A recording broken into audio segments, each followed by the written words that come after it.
Inflation has risen 11% since President Biden took office, and it continues to run at a 40-year high. Gas hit its highest price ever this week, and over 2.4 million illegal immigrants have been apprehended at the southern border. And now families are facing a national shortage of baby formula. The president's signature piece of legislation, the so-called American Rescue Plan, was jammed through this committee before we even had a chance to organize. It added $2 trillion to the deficit and sparked an inflationary fire that has driven a massive rise in prices to all Americans. Then a few months later, you were at it again, pushing through the president's $5 trillion Build Back Broke agenda, the most expensive bill in American history. But since this is our annual Members' Day hearing, I'd like to mention the things that members on our side wish this committee would focus and spend its time on. Number one, can we actually debate a budget this year? It's been over 1,400 days, Mr. Chairman, 1,400 days since we marked up a budget resolution in this committee. Are we going to keep spending without a plan? Will Democrats once again forfeit their responsibility and smuggle top-line spending numbers into another bill so they don't have to debate them? Number two, can we fulfill our obligation under committee and House rules to actually hold some oversight hearings? It is beyond time for this committee to examine the trail of waste and abuse left behind by the American Rescue Plan.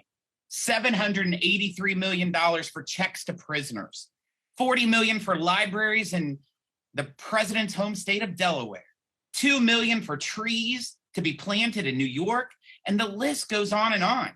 If we're not doing a budget this year, then perhaps we can use that time to have an oversight hearing on that spending.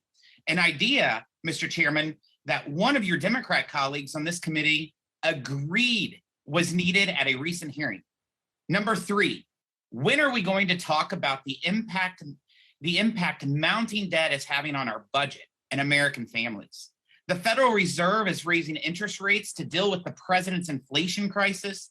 Higher rates will make it even harder for families to buy a house, small businesses to expand, and farmers to buy equipment. But it will also impact our government's bottom line.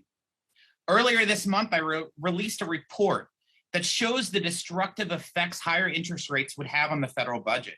For example, if rates return to their 50-year average, the federal government will be paying $1.3 trillion in interest on our national debt today.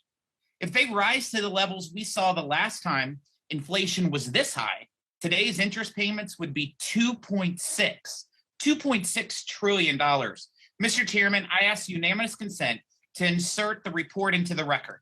Without objection.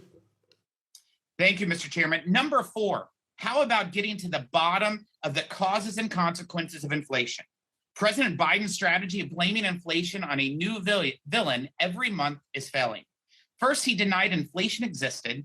Then he called it temporary, and now it's Putin's fault. The truth is that inflation rose 7.5% before Putin's army stepped foot in Ukraine. The real culprit that helped spark inflation, according to economists, was the American Rescue Plan. And number five, this committee should examine the billions President Biden is spending through executive orders. The endless student loan moratorium costs $4.3 billion every month. $6 million is being paid every day to DOD contractors to babysit $350 million in unused border wall materials. Taxpayers who are struggling to pay for basic necessities should not be on the hook for these costly executive actions. These are things this committee should be focused on. I yield back, Mr. Chairman.